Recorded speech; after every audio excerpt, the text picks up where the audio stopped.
talk, money more. What? Main crew say they with it. Kicking down the door. Let's go. And it's the whole lane when I'm driving the machines.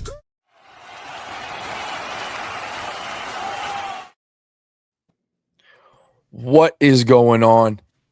Late night Wednesday, Heavy Pour Sports. Like you said, it's time to run it up. You heard it on the song, and we got a lot to talk about, a lot to get to.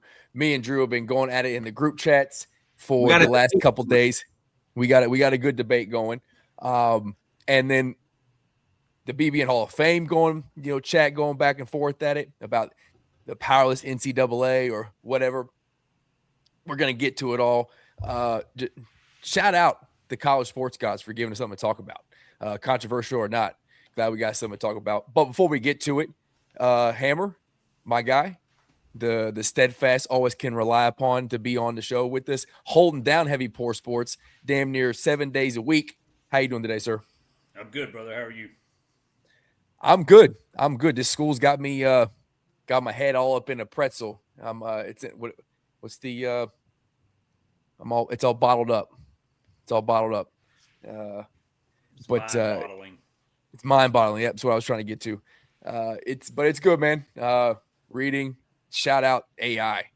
I just found a thing where I can drop sources into a AI generator, ask it to do a deep dive, answer questions, and it pops out a 48-minute podcast. So I can just listen to two fake people talk, sound like real humans, and it tells me what the reading says. So even though I'm reading the words on the screen and I don't comprehend them, these people help me understand them. So shout out Gemini. If you find somebody in that little AI gizmo that can do bid estimates on federal projects, give me a shout. I'd like to talk to it. I think it might be able to do it. I think it might be able to do it. She's old Gemini is pretty smart, giving chat a run for her money. But Drew, my guy, how you doing, man? I'm good. Last night, Tuesday, NFL. Tonight, we get to hang out, talk all ball. Kentucky basketball, Tennessee basketball. We'll talk some NFL tonight. Tomorrow night, college football show. So, hopefully you're not tired of seeing me and Hammer on the Heavy Pour Sports channels. If you are, that sucks. Keep watching. And if you are, then just keep watching, supporting. So excited to be here another Wednesday night. Yeah, man. So let's start there. Last night was the NFL talk. You had two more divisions that you talked about. I think so. I dropped in there. You talk about the Saints, Bucks, Panthers, that whole deal, right? And Falcons. Yeah. Thank you. So otherwise known as the NFC South. Yes, I think that is the toughest division to predict at the moment. Did you agree? Record? Yes, it is the toughest division to be able to get a winning record in. And to get to the to gamble and bet who the winner is, right? Yeah, that was the one division we've done four. So we're halfway through the NFL, win projections and preview. Basically, it's kind of a combination of a betting and just general sports. Even some fantasy stuff we threw in there last night. We'll continue to do that as well. But the NFC South was the only division thus far that we had three different teams picked to win the division. Because last year you had three teams at 8 and 9. And year in and year out, the winner of this division is below 500. Even Tom Brady's first year in Tampa was I think an 8 and 9 record. So it's like nobody wants to win it. Somebody has to. Last year the Panthers drew the short straw. And I forgot that there was Jay and I were watching Quarterback on Netflix, and I remembered the Bucks really dominating the season, and then I was reminded that they did, and then there was just the immediate fall off. Some of that was because Baker got hurt and the offense was sputtering, but it got down to the end of it, and the Panthers end up winning that last game. Baker sitting at home on his kitchen, hoping the winner between the Saints and the Falcons would get him to the playoffs, and That division is tough. The Saints have a lot of juice around them right now, which surprising me. Maybe their quarterback's the real deal. Alvin Kamara, they get ETN back there to staple the they pay Chris Olave a bunch of money. You have any faith in the Saints being able to be a sleeper in that division? Yeah, I picked them to win the division last night. Oh, really? Okay. I did. Yeah, and I've already bet it. So you're a Shuck fan? I'm not necessarily a fan, but I think the way that team reminds me a lot of Cleveland, and not in a negative way, in a positive way. There's got a really good roster, a really good core. The defense is solid.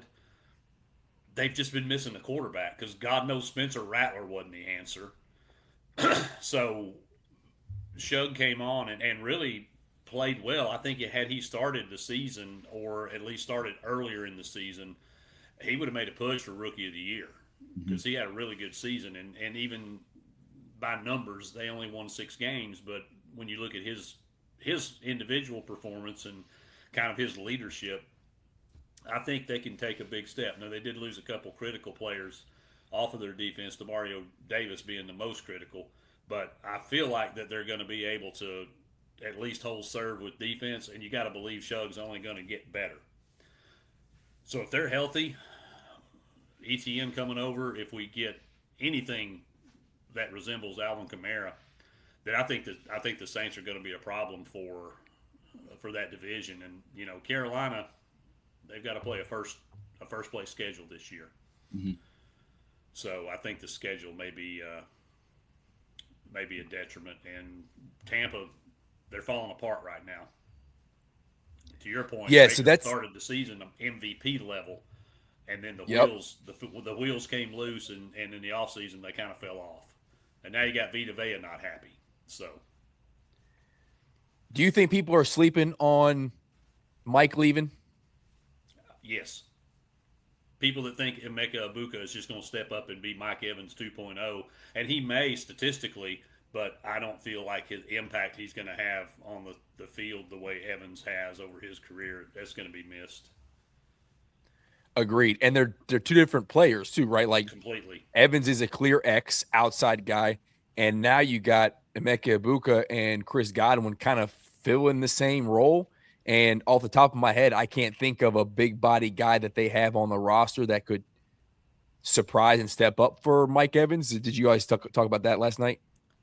Kind of went through their wide receiver room, and Jalen McMillan would be their slot guy who, I mean, he's good, but Ibuka's not going to be Evans. And Chris Godwin, I mean, he's dealt with injuries over the last few seasons. He's for a receiver, he's starting to get, old, the back end of his career. So I can't really call anybody old that plays professional sports. But anyway, yeah, he's his best days are behind him, unfortunately.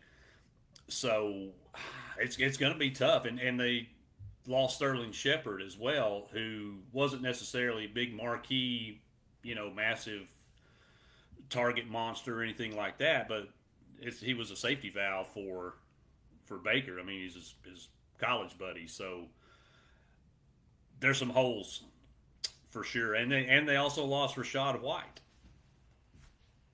So, yeah. And Drew can talk more about it because he brought up the running back situation with the Bucs. But there's more question marks. For me, there's more question marks around Tampa than there is any other team in that division. And I don't think they're the worst team, but there's a lot's got to go right for them to be able to make the playoffs, I feel. Drew, do you think Tucker can be a starting running back? Well, for the Buccaneers, it'll be Bucky Irving, who had a really good rookie year. Oh, yeah, that's right. Played for Will Stein at Oregon, was really good back there. And then he had a really good rookie year. Last year, he had a decent year, but he got hurt. And I believe he had an off-season shoulder injury, if I remember from my research from last night. And so, he's going to be the lead back now, and he's going to be really the only back. It's not, in the past, it was a two-man rotational between him and Rashad White. Now it's going to be really Bucky coming off an injury.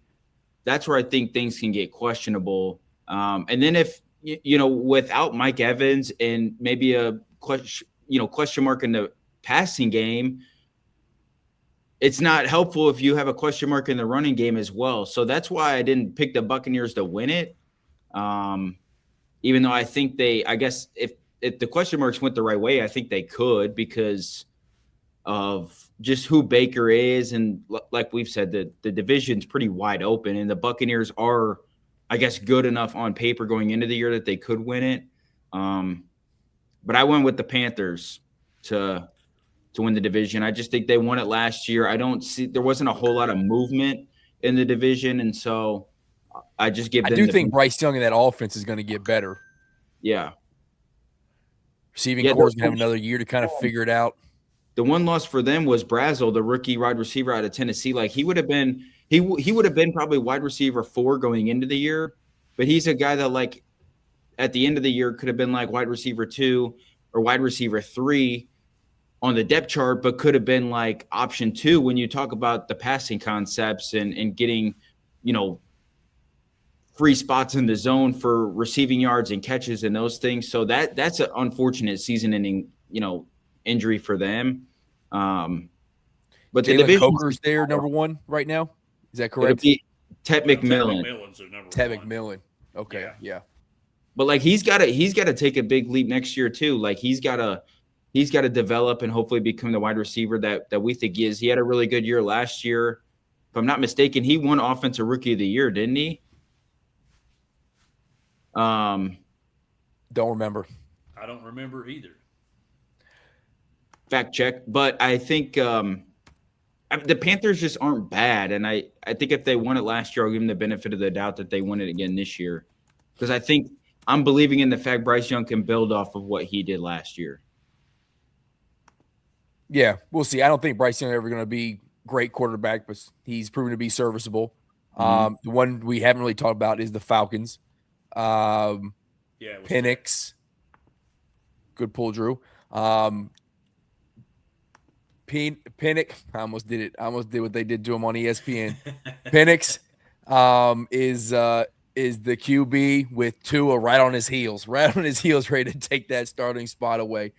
But can the Falcons come up and surprise? They got a good young core. I think they paid Drake London. Mm-hmm. They paid Kyle. Yep. Yeah, Pitt's got a bag. I don't know. They got new head ball coach that come in there for his second year to kind of figure some things out. Maybe the Falcons. I think they're if I had to guess, they're probably the odds.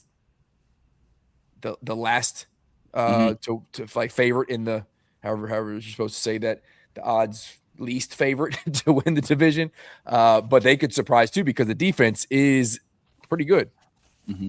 Yeah, the biggest question mark that we talked about it last night is just the quarterback play. Like obviously Michael Penix is coming off an injury. Tua Tagovailoa is literally one hit away from his career being over, and maybe like he was one hit away 3 hits ago. Yeah. And he obviously hasn't been good, as you can attest to the last few years. He's obviously been on a downward trajectory in his career. And we talked about it too. Like Bijan Robinson is such a special player, but they cannot keep giving him 25 carries a game because at some point, like running backs slow down. And he's not just a running back either. He gets really nasty in the passing game too. And so they got to find more ways to get playmakers around him. I see breaking news. It could have been earlier. Stephon Diggs is going to Washington. I saw that he was the news. The buzz was getting heavy around him going to Washington, filling. Yes. He's like, not a 1-for-1 trade for Debo, but filling that alpha wide receiver role that they need. Yeah, but second to Terry. Yeah, back to Atlanta. They're not that far away. I do like the hire of Kevin Stefanski. I think he's an underrated coach in the NFL. I don't know if he'll ever like win a Super Bowl or get, be up there. But I think in terms of like stabilizing as a coach, I mean, we saw even in some bad years in Cleveland with some horrendous talent, like he still was able to win football games there with weird quarterback room and all the weirdness that Cleveland had. So I just don't see it with Atlanta this year. But hell, maybe in a year or two, Atlanta can compete for the division, because the division is not only open for this year, but also for the future. Yeah. So you didn't ask me, but I think it's going to be Panthers, Saints, Bucks, Falcons. With the Bucks, the Bucks easily could be back on top. I am a big Baker Mayfield fan. He fell off last year, but the dude's tough as nails. Contract year too. He's a leader. That's a good point. Yeah, he's trying to get paid, extend his career. So this is a big year for him. And typically a pissed off Baker Mayfield, who he would be in that category after missing the playoffs, responds. So yeah, we'll see. Maybe he makes us look foolish and they're back on top. But I do agree. I think the Panthers continue to build and everybody's kind of chasing them. All right. But what was the other division you talked about? AFC yesterday? North. AFC Steelers, North. Bengals, Ravens, and forgetting the last team off the top of my head. Cleveland, yeah, and the Browns. Easily to forget. So, yeah, I guess, do you believe Mike McCarthy and Aaron Rodgers have a little bit more magic left in them to do something special? I don't know. I think Aaron Rodgers has seen his best football pass him by a couple years ago, even pre-Jets, obviously. But the team around him is built up pretty good. I think the Ravens fall off with this head coach change. I think that was a mistake getting rid of Harbaugh. And if the Bengals can stay healthy, my personal opinion is they run away with that division. But it's, can Joe Burrow stay on the field? Mm-hmm. You nailed it. That's exactly pretty much what we all said last night. I was a little bit higher on the Steelers than what Hammer and Joshy Boy were, if I remember right. But not that I'm picking the Steelers to do anything crazy. I think I just picked them slightly to go over their win total, which was, what was it, 8.5, Hammer? Wasn't it? Yeah, it's 8.5. It's right. Yeah, so I think I picked them about. The line. I think I picked them to win like 9 games. I think they'll barely squeak in the playoffs, but I think, yeah, the Bengals are ready to win the division if they stay healthy. More importantly, if Joe Burrow stays healthy. I think the Ravens, like you said, Rando, takes a step back because of the coaching change. Like, Harbaugh's an elite level coach. I think they take a step back, and I think the Giants take a step forward, which we'll talk about here coming up in the next week or the week after. I can't remember what's on our docket, but in the Browns, Giants are a sleeper for the Super Bowl for me, for sure. Who? The Giants. Well, they're gonna have to beat the Rams or. Agreed. I'm just saying, I think they're gonna be in that conversation of one of the top 3-4 teams. I'm a Harbaugh fan, man, and listen, I think old boy can sling it. Can he stay healthy? That's the question. That's true. And they're maniac for a running back. That dude. Yeah. Scatterboo. Yeah. But I think the Browns, we talked about it a lot last night. Like, they're really not far away. Just the quarterback play. Like, that's really what it comes down to. Been the story for 2 decades, man. Yeah, that's what it comes down to. But we did get a post today from ESPN Cleveland that I shared with Hammer and Joshy Boy. Day 7 of Browns training camp. Shedeur Sanders was 11 for 16, 2 touchdowns, 1 interception. Dylan Gabriel, 4 completions, 6 attempts, 2 touchdowns. And Deshaun Watson, 17 completions on 20 attempts, 7 touchdowns, 0 interceptions. So Joshy Boy made the claim last night that he thought Deshaun Watson might be back. Me and Hammer gave him a funny look. I know it's just training camp practice, but maybe Joshy Boy was onto something. I don't know. Hey, maybe they just gave him a bunch of white towels and said, buddy, listen, we need to win football games. You just go have some fun. All right. Yeah. These are the places you can go to. These are the places you can go to, and these are the places you can't. All right. These ones are going to say something about it. These ones is not. And where this guy's going in. Yeah, exactly. Where your hoodie pulled up over. Hey, Coach, I sent you the link if you want to jump in here, bub. You're more than welcome. But Hammer, what do you think? I think the Steelers are a second place team in the division, and I think the Bengals can easily run away with this one because everybody else is not so much that they've grown. I know Zach Taylor's not a great coach, but everything around him is kind of trickling off, and he is stable. And it's the one offseason that they haven't had some like ridiculous offseason thing going on to date, at least. Nothing crazy in their offseason has happened as a headline so far. Yeah, and you got to believe that, Zach Taylor's entering his 8th season, which is kind of hard to believe that he's made it 8 seasons. I guess the Joe Burrow injuries have kind of been his pass through some of that, and I think he's probably coaching for his job. Let's just be honest about it. I agree with you. Their win total's 9.5, and they only won 6 games last year. But let's face it, they didn't have their quarterback, and Flacco filled in admirably. But it was also too late when they got him. Yeah, and the Bengals scored 33 or more points in 5 games and lost all 5 of them. It's a new NFL record. Nobody's ever scored that many points and lost that many games. So the defense did improve. They got Dexter Lawrence in the trade. They signed Jonathan Allen from Minnesota. They got Brian Cook, the safety from Kansas City, because I guess Kansas City was having to buy one, get one on their secondary players. And then they got Boye Mafe from the Seahawks. So everybody they signed in free agency of note was on the defensive side of the ball. And God knows that defense couldn't be any worse this year. Yes, Trey Hendrickson is gone, so Mafe's hopefully going to be able to give him some kind of pass rush on the outside. But Dexter Lawrence up the middle is going to be good. The thing they have going for them is they've got the 3rd easiest schedule in the league. And they have 3 preseason games that are tougher than anything on their regular season schedule. So we say it all the time, if Burrow can stay healthy, that's true for any quarterback really and any team in the NFL. But if he stays healthy, 100% agree with you. We all pick Cincinnati to win on the contingency that Burrow is on the field.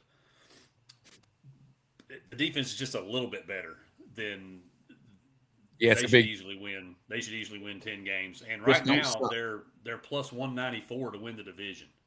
So it's almost 2-1. So I've already bet that as well as they're over, because this is going to be, at least it's going to be an easy path for them to get to the playoffs. Now, once they get there, they're going to have to play some better defense. They won't be just good enough against some of these cupcakes they're going to play. But I don't see Baltimore that working.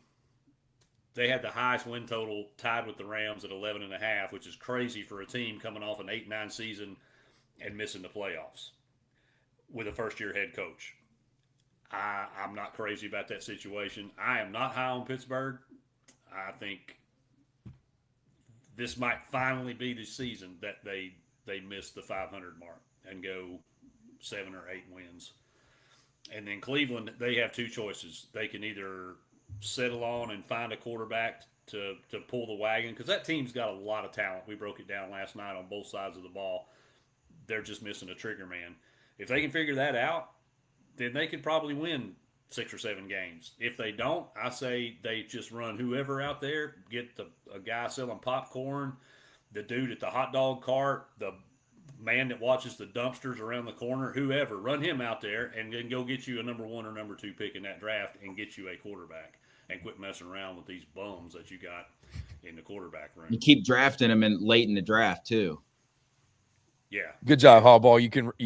I didn't know that Arkansas fans could read, but clearly you are at least can see your numbers good. But Coach, we got you on. We don't have a call-in. We don't have a call-in thing yet on the show. We got to figure that out. But we got you here. You think the Steelers and McCarthy have one last ride in them? No, McCarthy's god awful. No, he's not. Yes, he is. No, he is not god awful. Yes, he is. He had prime Aaron Rodgers and really made one run, and that's it. His teams are always undisciplined. They're always – I mean, come on. That was maybe the worst hire ever. The Bengals have the best talent. Their problem is they got Zach Taylor at the head coach. He's the worst coach in the NFL. Yeah. So, I mean, they may win despite him. It doesn't matter who comes out of the division. They're not winning a Super Bowl. But no. The Steelers there, yeah. The Steelers, that is the worst hire the Steelers have made since before Chuck Noll. I don't get it. Well, especially when their problem was not getting over the hump and being like average, and they parted ways. However, that went down. Coach, what'd you do before you came on this show? I don't know. I have no idea. I think it may be like a Tennessee fan. What's up with this show when the sirens going off, man? First it was Greg Williams, now Coach Greg Williams got pulled over. Yeah. I'm sitting outside of my house in my neighborhood because I've got too many dogs and they all want to bark, and so I was trying to be nice. Yeah, but it's crazy. The Steelers, parted ways. However, that went down with Mike Tomlin, and then they hire a coach just like him and Mike McCarthy. So, but it's not even just like him. I mean, look at Chuck Noll, he's not like when you picture a Steeler coach, Mike McCarthy is as far as you can think of a Steelers coach. They've always been across the bridge, Coach. He's from there. Well, I don't care if he's from there or not. Like, look at his record in NFL and like how his teams play. They are not physical. They're not disciplined. Like, I don't get it. That was the worst hire. Jerry Jones circus, and he always fell short, but. I'm a McCarthy fan. I think he's a leader of men. I think he can get it. A leader of men, even when he left, when they got rid of him at Green Bay, even his new quarterback Aaron Rodgers threw him under the bus. Like Aaron Rodgers does that to anybody, and everybody, and now they're best friends again. You won one Super Bowl with prime Aaron Rodgers. You got to win Super Bowl with prime Aaron Rodgers. Enough said. Listen, I think you're giving Aaron Rodgers too much credit, to be quite honest. I'm not. I think I'm on the other side of the argument here. Aaron Rodgers ain't that great. I'm an Aaron Rodgers truther. Well, I've been saying that the problem the Steelers have had for so long is because they finished 500. Yeah. Yes. 10-7, yeah. 9-8, Exactly. Yeah. And they just in that position that leaves you with, well, we can take a lineman, or we can take a second tier, DB or something. So they haven't been in a position to get that impact player. George Pickens and TJ Watt. I mean, those are the two biggest impact players they've drafted in the last probably 10 years. So they need a full reset. And maybe that's the method to the madness. Let's go. It could be. We're gonna go 6-11 with. We get that got Will reset, get a top 10 pick, and we can rebuild this thing. Here's the thing about the NFL. You either have to have a generational talent quarterback that you can, because not many $60 million quarterbacks, when you're paying that much of your salary cap, win Super Bowls. They just don't. So it's got to be the top 1, 2, or 3 guys, or you're on a rookie salary contract with a nice rookie quarterback that is a great game manager that you build the entire roster around it. That's how you win in the NFL. The worst thing you can do is finish 8 years in the playoffs at 10-7 or in the middle of the pack, because sooner or later, even your best picks like TJ Watt get old and they can't stay on the field. Exactly. And you can't do that 8 years in a row either. No. Then you're just like the Steelers right now. And either they're going to have to get lucky and they're going to move forward and get back to competing for AFC championships, or they're going to drop down and they're going to have to work themselves back up. Yeah, there's too much pride in Pittsburgh for that. Yeah, there's too much pride in Pittsburgh for that. Yeah, that's not acceptable. Yeah. We'll see what the old con artist has up his sleeve. New GM, new way of thinking, new-ish GM, new way of thinking, not picking a defensive-minded coach. Well, it wasn't a great start because you called a guy before your spot came up and told you were picking him, and the team in front of you jumped in front of you and took him. So it wasn't a great start for the new GM. We'll see. We'll see how it goes. But I don't necessarily have faith in the Steelers, but I wouldn't call myself a Mike McCarthy truther, but I'm a fan. But Coach, I really want to get you on this NCAA versus the federal courts. If you were here from the jump, you saw the graphic. This is how I depict it here in the overlay. You can see it. where the court system just continuously smacking NCAA right in the mouth. And they try to do something, and they don't even have a counterpunch really anymore. The NCAA is powerless. Now this new ruling that's if it gets signed, maybe gives them some power back. But in the current construct of college sports, seems like NCAA wants to be able to do things, and then some federal court comes over top and cuts the knees out from them, and they can't really fight it. This latest one is the 5-for-5 or 5-in-5, allowing 2022 eligibility. Players have until August 10th to jump in the portal. NCAA asked for a stay, which they're trying to freeze Justice Sweeney's decision to allow this. How do you think this plays out? And do you think there's any actual substance behind this? We're going to suspend coaches for 50% of the games if they take these players?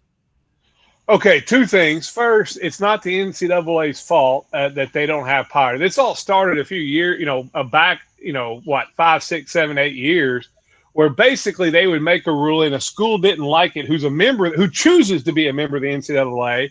You sue, and let's just be honest, and you see this in politics, it doesn't matter, and both sides do it, so I'm not blaming one side, but if I want to stop a Democrat from doing something, I go get me a judge in Texas. I'm going to get the ruling I want. They'll adjoin it, and then boom, you can do it.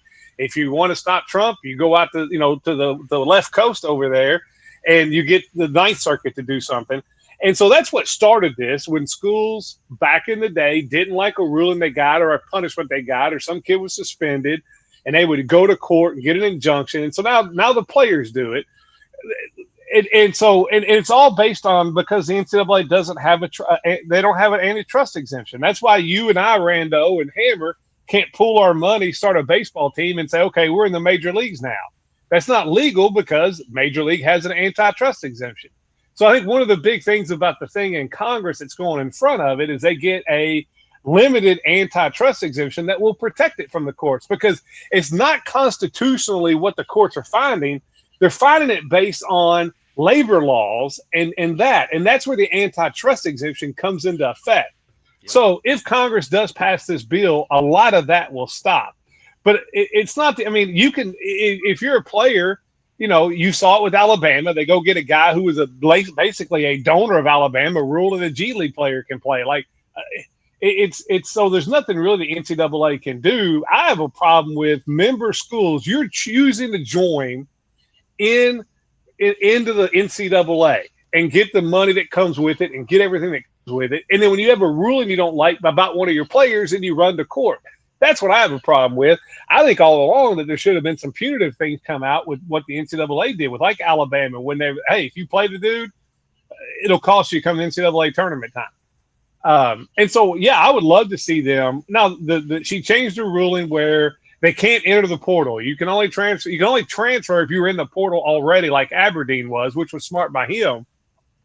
But I just don't see a lot of spots where these guys can go. I know Indiana's going to get a defensive tackle back, it looks like, that played a lot for them last year. But, a lot of these rosters are full, and you're not allowed to cut anybody or throw somebody off the roster to bring a kid back. Now, I know there's ways that coaches can get around that. But I don't see this being the mind-boggling thing that everybody else does. I think it'll be more about basketball, because you've got teams already getting ready for their fall practice now. I think it would throw a little more monkey wrench into basketball than anything else. Yeah, I think the football side, you're going to just see folks who return to their school. An Alex Afari type for Kentucky. You talk about the D-tackle for Indiana. Hammer, you might have some at Tennessee. But you still can't go over the cap, and you also still can't go over the 105 roster limit. So, I don't know where everybody sits at their roster. That's going to be something to look at, too. Yeah, for sure. But on the basketball side, you said that they couldn't go in the transfer portal. This Sweeney opened up a second. Her and there was a someone out of Tennessee there in Nashville, which is I think how Washington got his eligibility.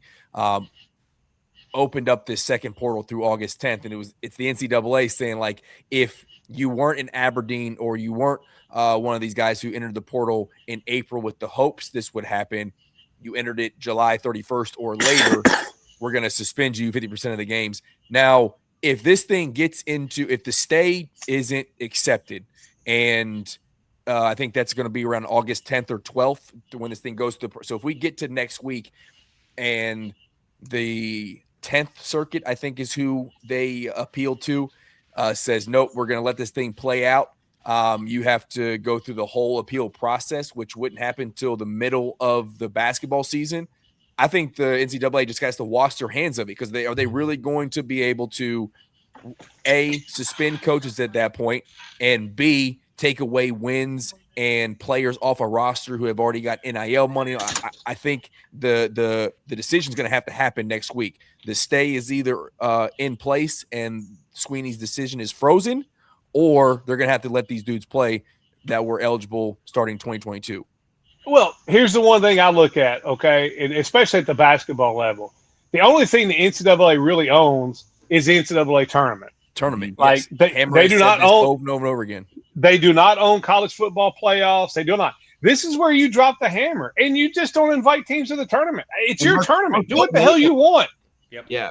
Mark Pope made a reference to that last year in a press conference after a game. I believe it was the Texas game that Kentucky won. Somebody asked him about it, because this is right when the Bediako situation was going on. And he said, well, if you really want to start making an impact and making, teams not go down this road, the NCAA does determine who is in the March Madness. So they could step up and do something about that. Now, it would be crazy if Mark Pope does take a player, and I know we'll get into that later, but if he does take a player and then it's Kentucky that gets booted out of the NCAA tournament. So hopefully that's not the case.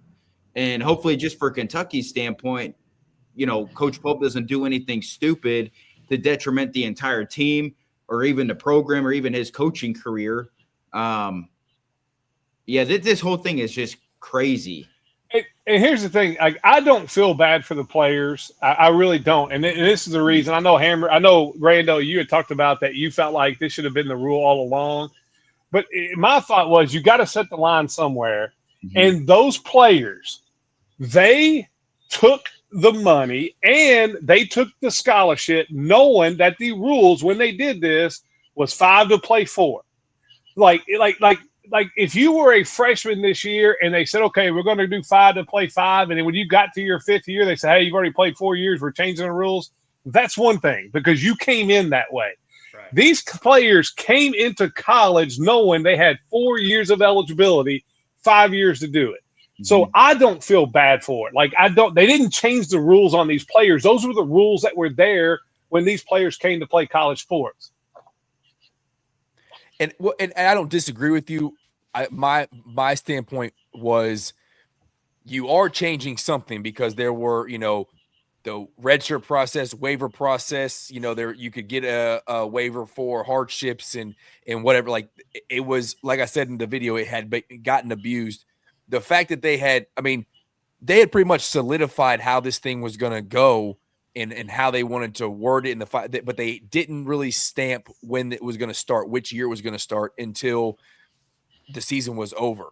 So that's why it's like, I think that the timing of this thing, if they would have started it and they would have talked about it, figured out during graduation. You say NCAA isn't to blame for this. I disagree. I think going back in time, when they leaned on amateurism, they kept fighting some of these things. They do have some onus in where we're at right now. Again, right now in this situation, you could have just included the 2022 class, made it quote unquote fair for everybody currently playing college basketball, and you could have avoided all this. No, I'll blame the NCAA with what we have. We don't truly have NIL. We have pay to play. I mean, it's just a minor league percent. Now, I'll blame the NCAA for that. They could have got out in front of this a long time ago and have what is truly NIL. Yes. But listen, here's the thing. Like, the players want to play by certain rules. It's time for the NCAA and the school. The players, okay, they'll sue to get extra years. They'll find a judge to do that. They'll sign NIL deals, take the money, and then after signing the contract, transfer to LSU. And so same thing happened at Tennessee. At some point in time, it's just players and courts taking advantage of all this. The NCAA has to step up, and schools have to step up. You've seen that with Ole Miss now. They sued the 2 players to get their money back. Like that, and I know everybody says, well, then kids may not want to come there or whatever. At some point in time, you got to stand up and take what's right is right. Hey, you signed a contract, you took the NIL deal, and then literally 10 days later transferred to LSU. Like at some point in time, you have to hold players to accountable of what the choices they make also. Yeah. And so that's why I don't like, hey, I'm all for them making all their money. They also have to be stand up too. It can't all be about take. Yeah, the problem is for me is the NCAA has rules. They can't enforce the rules. We have agents who are not like professional agents. They have no certification. They're random people representing these players who they're pushing the players to get the maximum of anything. So it helps them out in the future as an agent or even in the short term if they're in it only for one guy. The players, they want to stay in college, at least 99% of them, because this is the biggest payday, the biggest stage that they're ever going to play on in their, elite, athletic career. And if the NCAA wants to step in and do something and try to enforce the rules, well, then these players can go to courts and file lawsuits and they end up winning them. And then there's nothing the NCAA can do. So it's like a full-on triangle / square of a never-ending revolving door, and nothing's getting done. Nobody's, I guess, as of right now, really taking steps to fix the whole issue. And so it's just going to continue to be a whole circle of this same exact movement of the NCAA trying to enforce their rules, but they can't legally. And then agents giving players bad advice, players then wanting to come back and then, go file lawsuits and go win the court battles so they're eligible to play. It's just, it's a never ending circle. Yeah, I mean, the best thing that can happen – go ahead, Hammer. I was going to say, we are where we are right now because of lawsuits. When the first lawsuit got filed because somebody didn't like what they got told, and the NCAA, balked at it. So, fine. I'll go find – and it's literally what they're doing. They're going and finding a judge that will rule in their favor. Mm-hmm. Yeah. That's what they all do. Not even in sports and anything. You can go find a judge that is probably going to rule 85% of the way you want, and they judge shop, and that's what they're doing. Yeah. And hey, I'm the most anti-government guy there is, but I really think to settle things down in college sports with the antitrust exemption, with the preemptive that comes over all these states, because you had states like California and then Florida and then different states got in front and be like, hey, you can do this in NIL, and in the state law, the NCAA can't do anything to you. Well, the Save the College Act preempts all of that, too, and makes it a uniform code. The problem is you got 50 different rules for 50 different states all over the place, and it's just a wild, wild west. And, I think maybe to get the SEC and the Big Ten on board, it's probably a lot too much of the cap. I'm not sure it needs a $48 million cap whenever you factor in the Larry Bird rights to sign your own players. That seems to be, I think you're going to have massively haves and have-nots. But there's a lot of stuff in that Save the College Act that I really like, and I think it needs to pass. We're on an unsustainable path for most schools. Literally the path we're on, unless you're Ohio State, unless you're Notre Dame, unless you're, one of the big 15 to 20 schools in the country, Louisville's not on a path that they can sustain.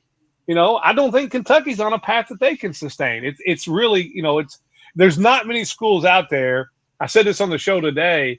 Like, if Notre Dame was to make the college football playoff championship game this year, okay, I'm not talking about ticket sales. I'm not talking about merchandise sales. I'm not talking about concessions. I'm just talking about their TV deals that they have and their uniform deal. The revenue of that for Notre Dame this year, if they ever make the college football championship playoff game, is $139 million. There's not many schools out there. And now, hey, they can pay a $48 million salary cap, but there's not many schools out there that can. Yeah, that's a short list of teams that would be able to generate the revenue from donors or whomever, even corporate money. That's not even donors. That's all corporate. That's all corporate money. That's not even donors of Notre Dame. Yeah. That is the NBC contract. That is the Under Armour contract. That's a new SoFi contract they sold, and that's getting the money you get for each level of the college football playoffs. That's it, and it's $139 million. Yeah. So there's just not many schools that can do that. I mean, I love paying the players. I mean, it's nice to see college football where the SEC is the only one buying people. Like all of a sudden, the SEC is not as good. They go 1-8 in the playoffs, and everybody stops talking about it. So it's great for college football, but the pattern we're in is unsustainable. It is. Hammer, but for this specific instance, do you think it sticks? Do you think the freeze happens? Do you think we're going to have I mean, it's not a lot of players, and it's not a lot of schools who are able to take them, but do you think it's able to happen? Do you think these players find their way onto a roster? And then say they do you think the NCAA can still fight it to the point where come January, we're worried about coaches being suspended and wins being vacated and a team who's maybe eligible not getting to the NCAA tournament? Well, I mean, that's always, I guess, a possibility. But if recent history has told us anything, is the NCAA is all bark and no bite. Unless, of course, you buy a plane ticket and fly to, somewhere for draft evaluation. Then they and give the money back at that point. But I digress. So I don't think so, because I think it goes back to what we were kind of talking about and with these lawsuits that, okay, well, I don't like what you told me, so I'm going to go find a judge that, if nothing else, get the temporary injunction and tie this thing up to the point that by the time there is a ruling, it's not going to matter. So maybe the best thing that happened is this ruling, because I don't think there was any chance, a snowball's chance in hell, that the Save College Act was going to pass the Senate at that time. They were going to drag their feet. I do think that these rulings and this utter chaos that could potentially cause, I do think, now whether or not it'll pass the vote, I don't know, but I do think it'll at least get an up and down vote before they go on recess. Yeah. Well, yeah, Coach Evans, litmus of what's going to happen down the road, because whatever happens this go around is not going to be what it looks like a year from now. No, yeah. I said right here on this show, if you remember correctly, that at the path we're going, there are going to be people suing, and there'll be people playing 10 years of college football. Because without an antitrust exemption, you get a 27-year-old that's lived his whole life in college, go to a judge and say, I can make $4 million playing quarterback at Georgia, or I can go get a job for $10 an hour. Like, and then they're going to get that ruling that you're hurting their chances of making money. And you're going to get, if you're a guy that's a Carson Beck, who's not going to be an NFL starter, he's going to be a backup his whole life, or at best, be like, why shouldn't I play 10 years of college football making between $4 and $7 million a year? Yeah, looking at you, Stetson Bennett. Yeah. Hey, Stetson Bennett's a stud. He was slinging that thing on the football field and throughout Athens. All right, and then unfortunately, I probably would be too. And then he was slinging in L.A. and got himself in rehab, but still didn't graduate. I digress. So, in my opinion, right, I know we are not. I say we. I don't believe college sports is professionals yet, right? It's not the big boy leagues, but it's close, right? Like it's not amateur ball anymore. It's a fraction of what we think of as far as college sports legacy wise. What we all grew up watching. The only way to it is. Hold on, Rando. It is professional sports. Name me the last college athlete that you heard get suspended because of academics. Like, I would bet you that at least 3/4 of these guys never stepped foot in a classroom. Like, name me a guy that's gotten suspended because his academics failed. Like, it doesn't happen anymore. It's not even checked anymore. Like, they are professionals. I'm not even sure they're doing their own homework assignments. And no, I mean, well, is that new? That's not new in the NIL era. Well, it's not new, but before. No, it is. I mean, it is new in the NIL era. And the dorm and the meal plan. Now it's $2 million. Last I checked, if you got paid to do what you're doing, that's a professional. Mm-hmm. Okay. I mean, let's be honest. I'm not an amateur. There's other things that kind of go. there's other things that go into being a professional, right? And it's the focus of the thing. And maybe we are there. I don't know. I still look at them as like the majority of these dudes are still, if you look at the ones going to the league, which is a finite amount, whichever league it is, those dudes, maybe the rest of them, maybe they're getting paid to play football, but they're going to school. It's there for a no, they're greater not. purpose than just ball. They're not going to school. Come on. There's 105 people. There's 105 people on a football roster. How many of them are going to the league and not going to school? I know. No, there's very few on each team that's going to go to the league. I'm telling you, I will bet you that for 90% of the colleges out there, less than half those guys ever set foot in the classroom. Yep. Randall, I'll say this. Obviously, I'm a student at Kentucky. I saw 3 guys on campus last year. It was Braden Hawthorne, Malachi Marino, and Jaden Quaintance. Those were the only – now, obviously – They all take online classes now, or quote-unquote online classes. Yeah. But, I mean, maybe they had different class periods. But for the entire year, those are the only 3 guys that I saw as athletes walking around campus, like actually going into a class. Those are your underclassmen, which makes sense. They kind of have to be there. I guess maybe you would see Trent Noah underclassmen as well.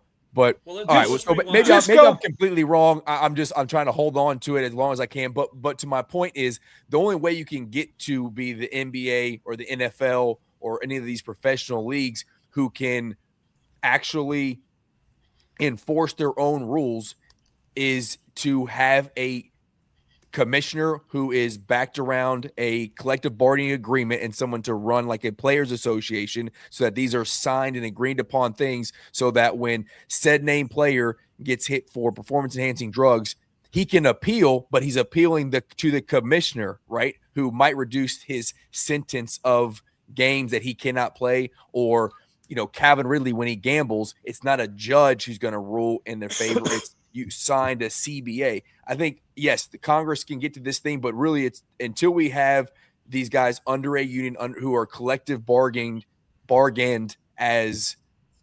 union members, agents of the commission, and that's how we actually get to a place where it's fair and equal across the board. Correct? Here's or the not problem. Correct? No, you are correct, but here's the problem, the difference of college sports with professionals. Okay. Now think about just the fight you have, like, whenever they cancel baseball in 2027, there is no baseball next year. All right. That the rookies of a collective bargaining have different wants and needs than a Bryce Harper, or your guys that understand that I'm not a guy that's going to spend 15 years and make $375 million. Now, you're talking about 32 teams in professional sports that you have people that you're part of the union.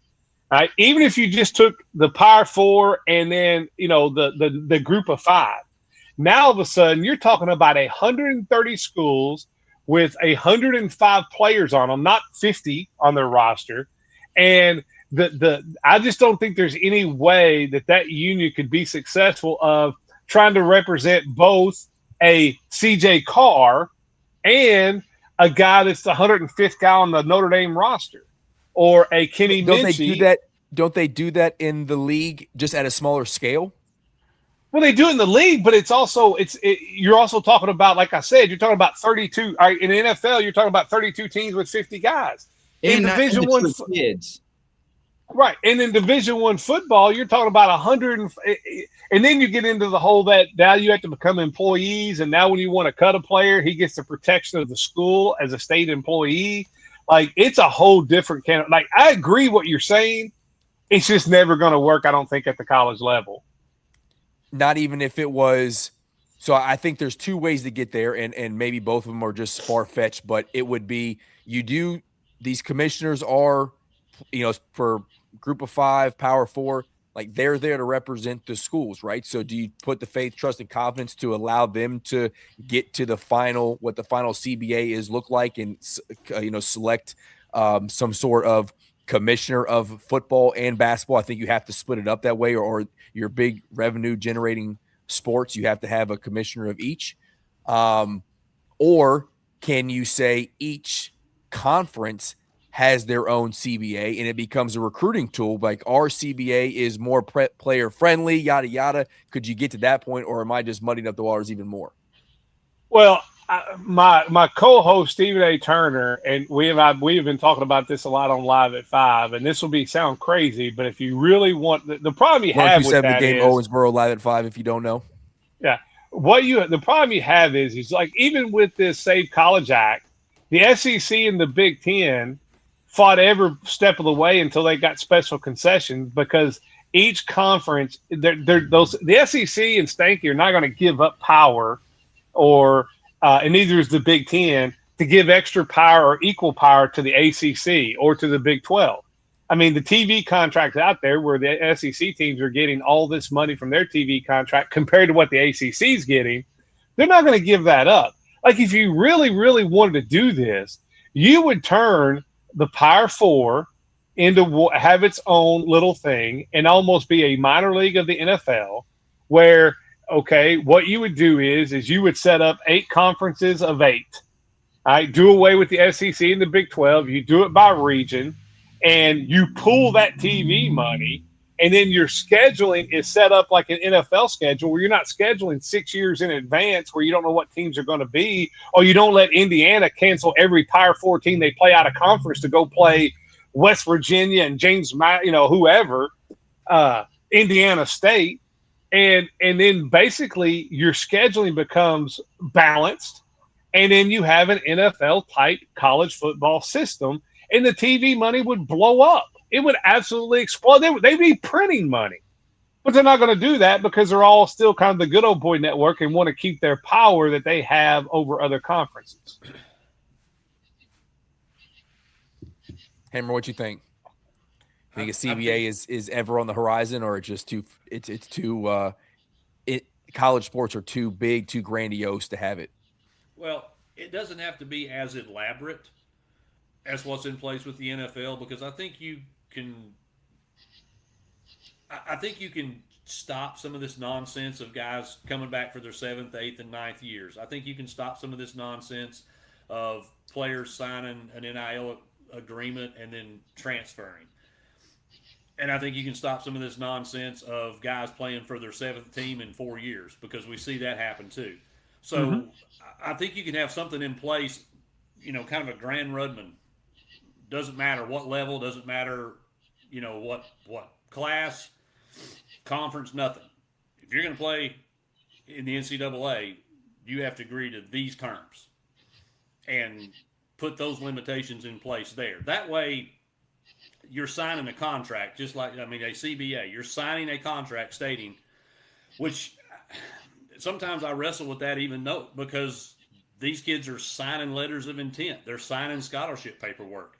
They're signing all kinds of stuff to get into school and to get the NIL money. But none of that seems to matter, because you go find the judge that will give you the answer you want, and you just do what you want to do.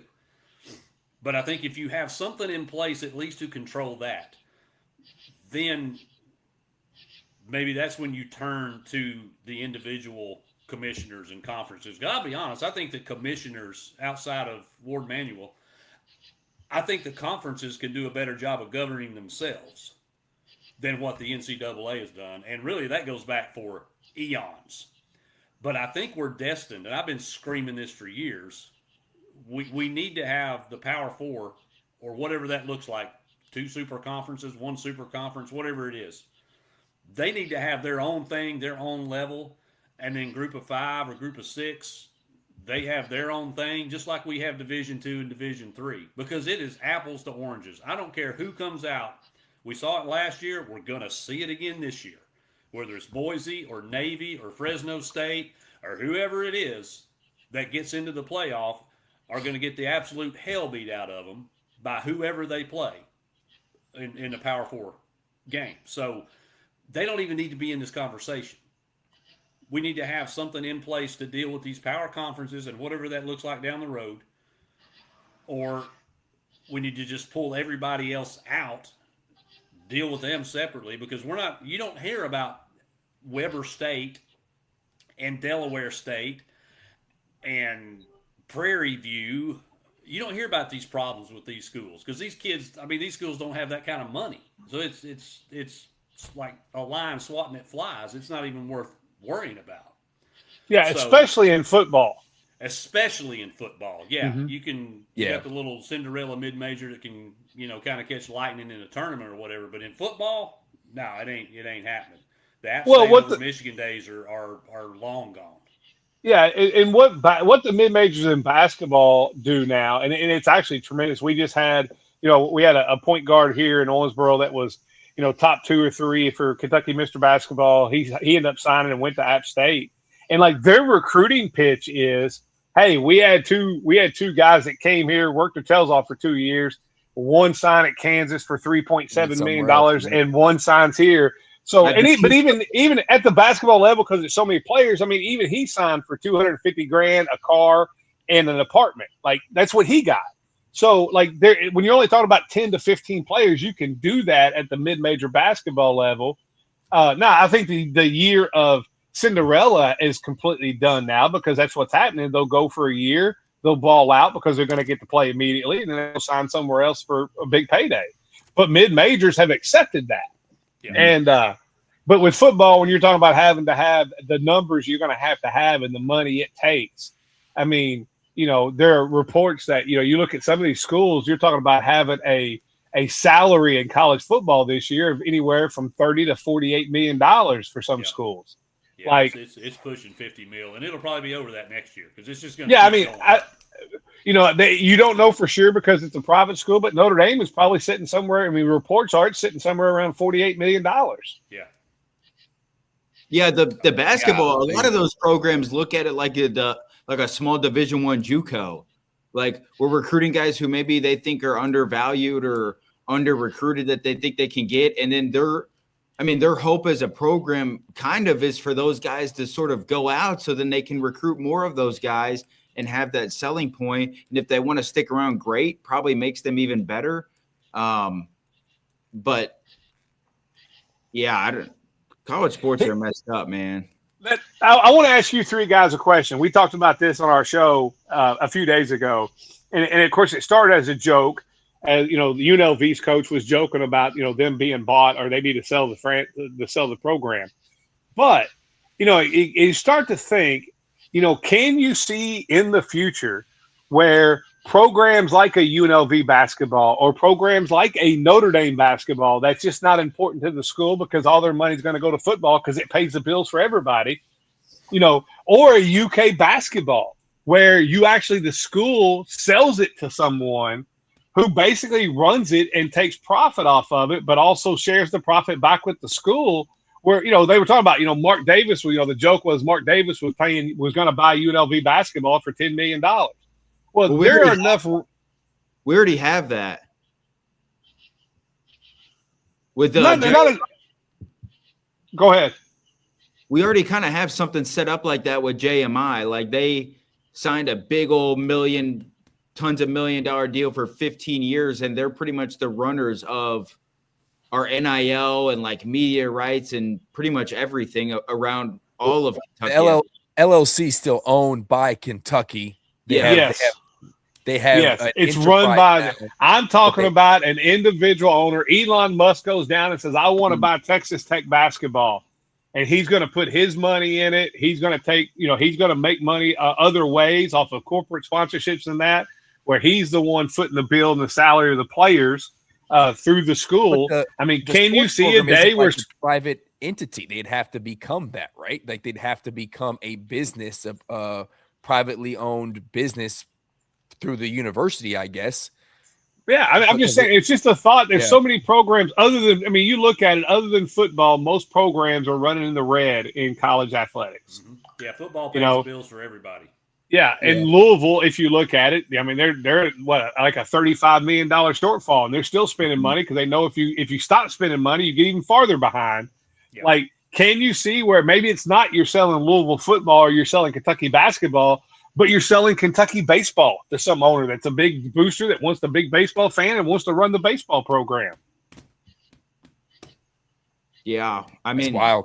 That's why I don't know. Yeah, I don't know how you incorporate each individual sport, but I mean, Yeah, I would have never thought we got to where we're at right now, where you got dudes making $9 million to play a single season of football. So, or $6 million to play a single season at Kentucky basketball. Like it seems wild.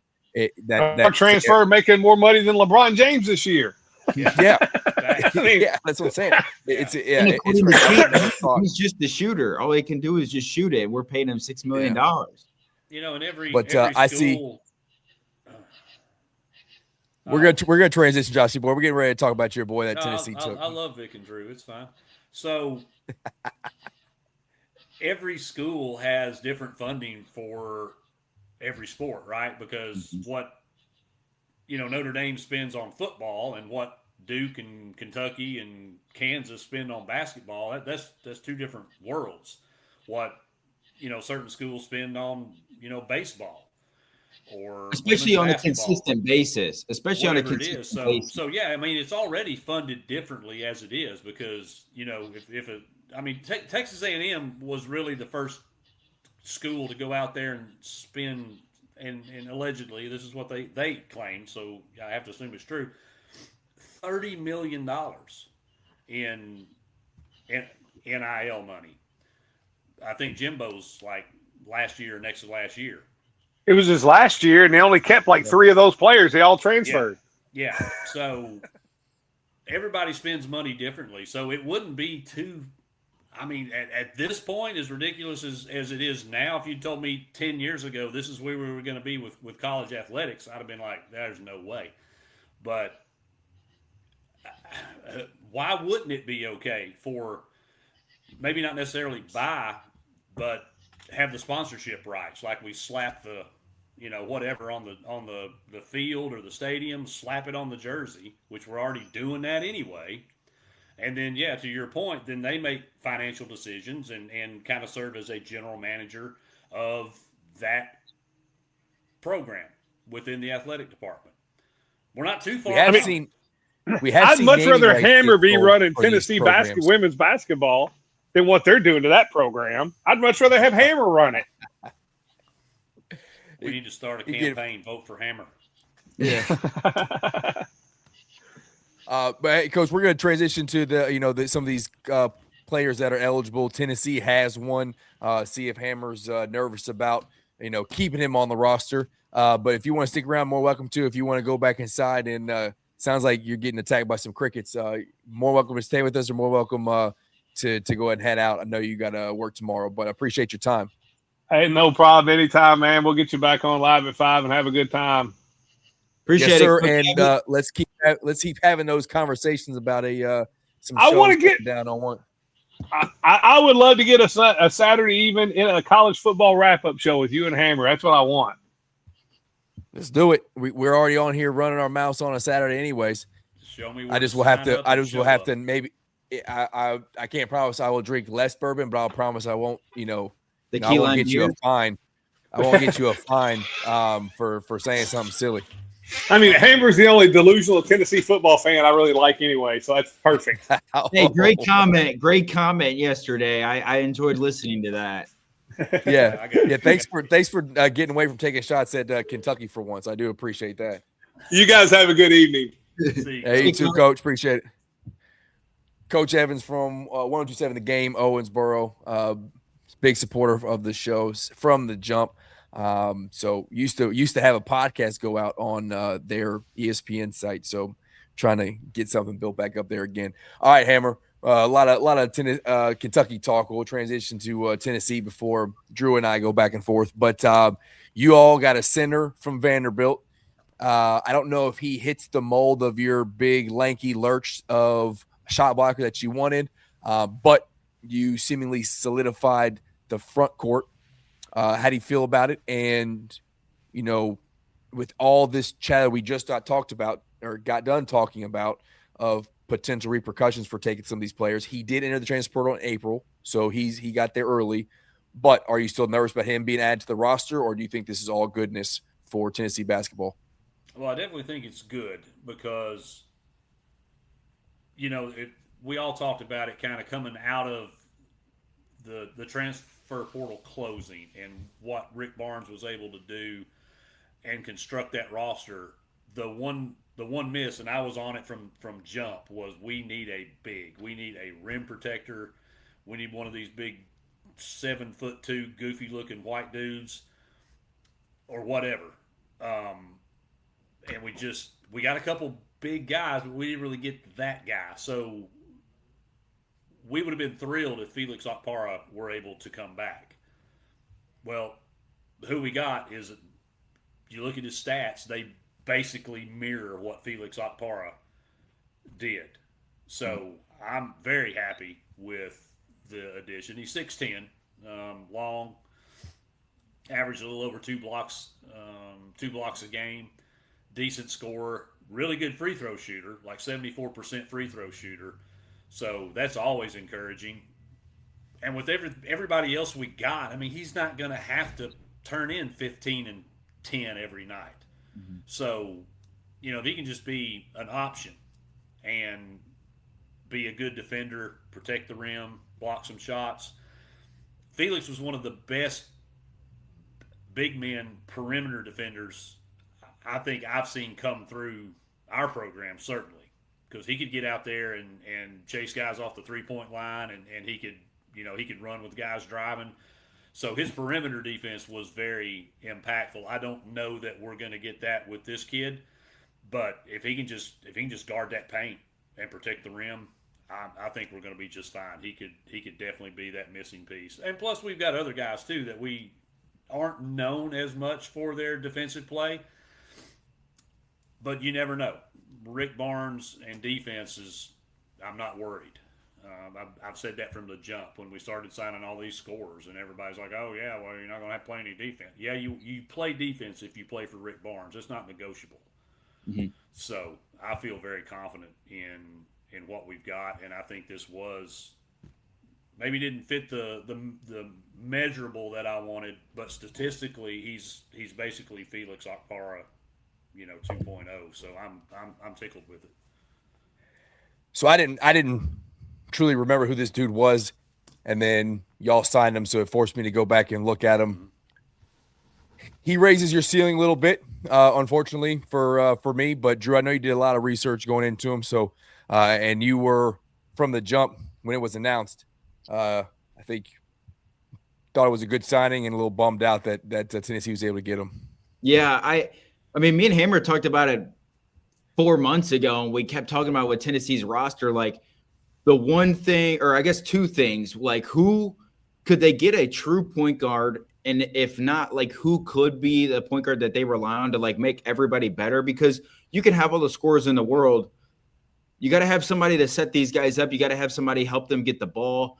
Those things. They never really got one of those guys. But the other thing that we mentioned was a lob threat, shot blocking big. Well, they got a pretty good one. Jalen Washington obviously played 3 years at North Carolina, played 1 year last year at Vandy, 6'10", 7'4" wingspan, started 9 of 36 games last year for Vandy, which doesn't really matter, but 8.9 points per game, 5.6 rebounds, 0.9 assists, 1.3 blocks. The one thing that I found interesting is he had a 22.1 player efficiency rating, which is pretty much factoring every analytic when he's out there on the floor, right? The impact that he has in the game, the way that the team's playing, the pace of the team, every metric possible. What is your impact when you're on the floor? He had a 22.1 value, which 20 to 23 symbolizes like an all-conference type player. Now, smaller sample size in terms of what he played and what you would see from a typical all-conference player, but it just shows the impact that he can have on the floor. So for Tennessee, it was kind of the one thing they were missing is like a surefire, probably 5. I'm guessing he'll start at the 5 for Tennessee this year. They now have a reliable, piece in that spot, makes them better. And everybody wants to talk about Florida, and Texas and Tennessee are kind of in that range. I'm not saying that, but to me, Tennessee might be the best team in the SEC going into the year just because of the total team and the depth and all those things. Florida, sure, they brought everybody back. They've been amazing over the last 2 years, dominant in every fashion, but sometimes like change and new additions is good. And when you bring everybody back, sure, they got Denzel Aberdeen, but we know what Aberdeen is. And does he really change Florida that much from what Xavier and Lee did? Probably not. And Florida didn't really add anybody else in the offseason. They got back a lot of guys. So, I mean, Tennessee's right there. 1A, 1B in the SEC, in my opinion, was a great pickup, and I hate to see it. Yeah, I think the continuity of that front court, though, because that's been the strength and kind of bread and butter for them for the past couple seasons. And Hawk came on last year. We know what we got with Condon, and Chinulu is just, I mean, he's just a beast. So, and nobody hates him more than I do. Yeah, but I would have to, just based on that, I would have to probably, if I were going to rank them, I would have them at the top, and then probably some order of Tennessee, Texas, and I hate to say it, probably no, that list stops there at 3. Well, I mean, I just think it's going to be. There's Arkansas. A gap. There's a gap from 3 to 4. That's what I mean. Yeah, it depends on what you get from Malachi. Yeah. Arkansas, Kentucky are going to be at that next tier. Yeah, I mean, so for Florida, a little tangent, but I think their biggest question mark is the point guard play. Point guard, sure. Yeah, but because they don't really have one. Like Denzel Aberdeen's not really a point guard. Boogie Flan's not really a point guard. Xavier and Lee was closer to a point guard than those guys. Yeah, but was the news? Though. Yeah, he was a shot. Was the news about him entering the portal? Was that accurate, or is that a? I didn't see anything. I get spoofed on that. I might have got spoofed on that one. I just saw that he was entering the transfer portal with this new. I mean, he could try. Thing. I guess he technically could try. Okay, so yeah, Florida, I agree there. Tennessee, Texas. I think Kentucky's in that conversation. We had a side talk. This nothing to do with who their coach is. Arkansas, I'm not sold on. I think they look very similar to what they did last year. And unfortunately, while I am a big JSJ fan, he was the number one player I wanted out of this last draft class. I think he's going to be special. He is not Darius Acuff. So you ask him to do more than what Darius Acuff did to kind of elevate that team. We'll see. I think the front court is hurting. If you how do you say old boy's name? Jesus, whatever, Malkin or whatever. If you think he's any good, maybe, but I think there's questions on him too. Isn't that it? I don't know. Everybody knows who I was talking about, though. Yeah. Yep. That decision or the announcement that Tennessee was getting Washington happened so fast. It tells me those conversations have been happening for a little bit, and they were just waiting for the balloon to pop. And when it did, he committed. Do you agree with that, Hammer, or did you hear anything from the Tennessee circles as far as like they knew this was a need, they had been working it, working angles behind the scenes, and then signed them as soon as they could? Well, I think we could have offered him a store brand bologna sandwich and a bag of chips to get out of Peabody. So nobody wants to go to that dump. But sure, there were conversations had, and this thing was probably worked out through channels. I mean, everybody does it. It's we all know it's against the rules, but when the hell does that matter lately? So sure, I'm very confident that this was in the works, and I don't necessarily know the thought process behind doing this prior to this ruling, or if that option had been explored and there wasn't anybody that was going to fit the bill or available. So let's go ahead and move with it. I don't know, but I definitely think this was not something that they both just woke up one day or one morning this week and decided, hey, let's see if this guy wants to come. And the guy was like, hey, I wonder if Tennessee would want me. Of course, yeah. And I wasn't by any means implying that there was. Kerry made an Elite Eight instead of playing for that dumpster fire of a team. So I don't blame him getting out of there as fast as he could. Yeah, and I was more applauding it, not criticizing or like trying to clown it. Oh Just no, like yeah, I know, yeah, but I'm just you needed 'cause something. we all know you're not supposed to do that, but everybody does Yeah. it. Let's be honest. Yeah, That's and why all these kids come out with do not contact tags. Like, really, the inks, they're just waiting on the ink to dry on the papers. So yeah, Rick Barnes has been one step ahead of college basketball this season. Like yeah. they have won the off season. I told y'all So he's gonna hold church. Deacon was holding church in the portal this year. we'll see. We'll see. He's still got to win ball games. He has won the offseason. Like I've said before, I know a team that won the offseason last year, and I spent most of the season pissed off trying to figure out what the hell was going on. I feel you. But we'll see. All right, Drew, let's talk about it. Wait, transition. First, okay, we got big news today. Okay, Mark Pope went to Wheelers. Yes, I mean, there's signs now.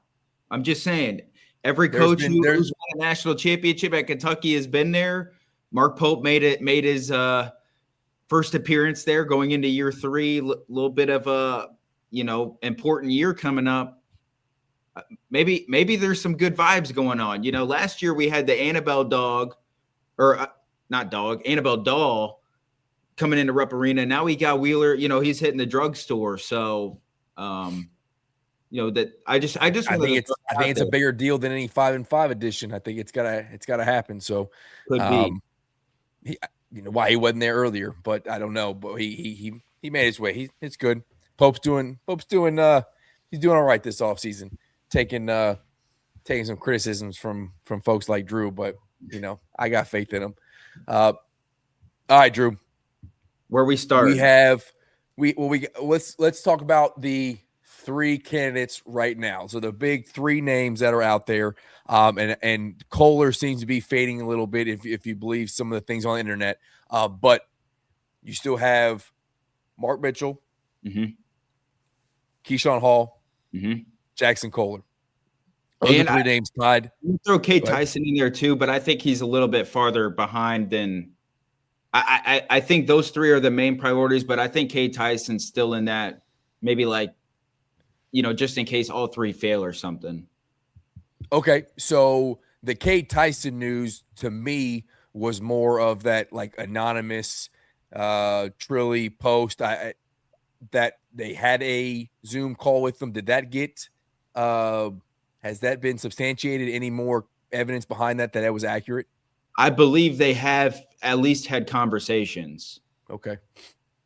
But yeah. So and if you get, I don't know, how much Kentucky is necessarily pursuing him.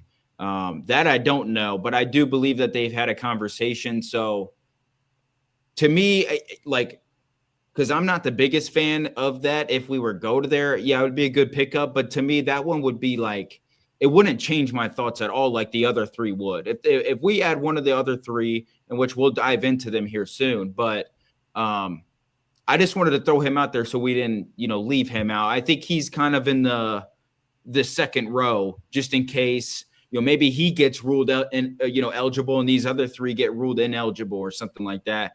Then I think a spot could open up, but I didn't want to leave him out. Yeah, Cade Tyson is intriguing. If you get Minnesota, Cade Tyson, but there's such a drastic difference between what he did there and then what he did in North Carolina. Was the Minnesota thing a flash in the pan? Was the Carolina thing a fluke because Hubert sucks as a coach? Who knows? But I agree that there is more. What you're getting more from the 3 that we're getting ready to talk about. In my personal opinion, what you're getting from 2. You don't know what you're getting from the 3rd. But that's why you're going to try to change my mind tonight. So let's start with my favorite, if you don't mind, Mark Mitchell. All right, I think we both like Mark Mitchell. Yeah. To me, I know your big point of contention from him is he's not a known 3-point shooter, right? But when you go and look at the numbers, he did not take him in a high volume, but he's good for 2-3 attempts a game, and he can knock those down at a 35, maybe a little higher clip. When he played us, he went 2 for 2. That's 100%. Again, not taking a lot, but for me in Pope's offense, just take the ones that are open. Don't shoot them all, dude, but shoot the ones that are open and knock them down somewhat consistently. But outside of the shooting metrics, as far as like extended, outside the paint, really good. I know Mark Mitchell's going to be efficient. I Mhm. know he's going to be a dog. He's got a great game in the paint, on the block, rebounder, both offensive and defensive side. And he just got this work ethic, this thing that, if you play against him, you hate it because you're watching him outwork everybody else on the court. If he plays for you, you're like, this is the favorite dude. Like, he's not going to be the same kind of motor that Oscar was. He's not even going to be the same kind of motor that Mo D was last year, but he's going to be better offensively. Yeah. Right, but he's better offensively than Mo Diabate was, and he'll give you the same kind of juice, right? And in my opinion, that's the thing we're missing most with this current team right now. We don't have that. We have potential stretch fours. We have Malachi, traditional five. Maybe Reese Potter's more of a traditional 5-2 that can somewhat stretch the floor. We have wings galore if they all hit. What we don't have is the archetype that Mark Mitchell is. And the best part about it is I don't have to worry about what he's bringing to the team as far as like the mentals. I know the dude wants to play ball. Yeah. Yeah. Mark Mitchell's my second. Really, he's like my 1B. I love Mark Mitchell. Nobody watches as a Kentucky fan more Mizzou basketball than I do. Obviously, my family's Mizzou fans. I'm from St. Louis. I was a Mizzou fan until I was, 8 years old and became a Kentucky fan, but that's a story for another day. But just a little bit about Mark Mitchell, because I went deep in the research on all three of these guys, just so we could talk about it. Obviously played 2 years at Duke, played 2 years at Missouri. Last year, 18.3 points per game, 5.2 rebounds, 3.6 assists. The threes, as I mentioned, and it wouldn't be an issue to me if there wasn't question marks with Zoom Diallo shooting. And obviously the non-factor, or at least we believe a non-factor big in Malachi Marino. If we had, more, I guess, of a non-question mark or more of a proven concept of shooting, then I wouldn't worry about it. The only problem I have is just let's just say Zoom Diallo struggles shooting the basketball, and Mark Mitchell doesn't, if he comes to Kentucky and he doesn't really improve as a shooter, you basically have three non-shooters out on the court, which now you have the best shooter in the country out there with you, which certainly helps. But if things go wrong, and that just scares me a little bit, and that's why he's my 1B and not my 1A. But in terms of everything else, like you mentioned, it's elite. So 19 for 49 last year from three, 38.8%. He was a 66.9% free throw shooter, 178 for 266, two-time All-SEC selection. And this is interesting. He was only one of 8 players nationally to have 600 points, 170 rebounds, and 110 assists. So that means he's very versatile. Obviously, he can affect the game in multiple ways. And he's the second player in Mizzou history to lead the team in points, rebounds, and assists, which I think is pretty impressive. Regardless of, Mizzou is a very similar program to Tennessee. They have a lot of history. They've had a lot of really good players. They've just been one of the programs that hasn't been able to reach a Final Four. And I don't mean that as taking a shot. It's just the reality. Mizzou has a very strong history in their basketball program with a lot of really good players. So for him to be that, I think that's pretty impressive, to be one of 2 guys in the program history. And this is another thing I really liked. 113 assists, which was 6th nationally by a player 6'9" or taller, which I really like because we know how important passing is. We saw some of it last year by Malachi Marino and him operating in the top of the key with the zoom action. Let's just say Malachi can't do that at a high level this year. We know Mark Mitchell can do it because you watch him play. He's a good ball handler. He's very protective of the ball when he dribbles. And he's a good passer, obviously. 113 assists last year as a 6'9" player. That's pretty impressive. I think he's not a big steals or blocks guy. He can do it. But he's also a very willing on-ball defensive player, very willing off-the-ball defensive player too. So to me, he makes Kentucky better in every area, he would be a great addition to Kentucky's team. It's just the problem of shooting. That's the only pushback I have on Mark Mitchell. But obviously, of what I just read, he's a damn good basketball player. He's put together an impressive 4-year college career. And just like I'll say with the other two guys, if Kentucky can add him, it makes Kentucky a lot better next season. Yeah, I mean, that's a one where I think our front court becomes in the conversation. Yes, there's difficulty with him stretching the floor. He maybe gets more efficient because he's open more based off Marco's offense, and that increases a little bit. But say he takes 4 attempts a game and he can shoot at 35%, serviceable. I think that's enough. But on top of that, what he can do, not to mention, if I remember correctly, he played a lot of 5. I think there was only one true center for Missouri last year. Yeah. He played a lot of the 5. So, again, this dude, I think, would come to Kentucky not because he is, my take on Keyshawn Hall, maybe wrong, but someone who thinks he is the guy or a guy. He's going to be just another piece. He's going to be okay with maybe you know what I need, because I don't know what Frank is potentially. I need someone who can play the 4, but also play a backup 5 role for Andy me. Andy has big time blue blood program experience too, with 2 years at Duke, which I like. Exactly. So, he from the jump, he has been a blue blood or SEC level talent his entire career, right? He's got pedigree there. There's everything about him, from his game to his mentals to like the attitude he's going to bring to the team, the mindset he's going to come to the team. Again, like, I don't need to rock a bunch, man. Just let me know where I can win, because I'm coming back to college ball. I thought it was over for me. My career was over, but now I get a chance to play at Kentucky and go win a title. That's what he's going to come with. Yeah. Transitioning to Jackson Kohler, I think he also brings the same mindset. He doesn't bring the same level of basketball talent on the court. But I know I'll let you have all the numbers. So let's go through the numbers first, and then we'll talk about how he is fit to the team. Because for me, Jackson Kohler is a dog. Like, this dude is an instant glue guy, locker room guy, but he doesn't have the same basketball acumen, skill set, in my opinion, as Mark Mitchell. But maybe you disagree. Yeah. No, he's certainly not the more like on flashy, talented, versatile, athletic type player, but he's extremely good at what he does. So 4 years at Michigan State, which I think is important. Like, he's a guy that hasn't transferred. Coached by a legend.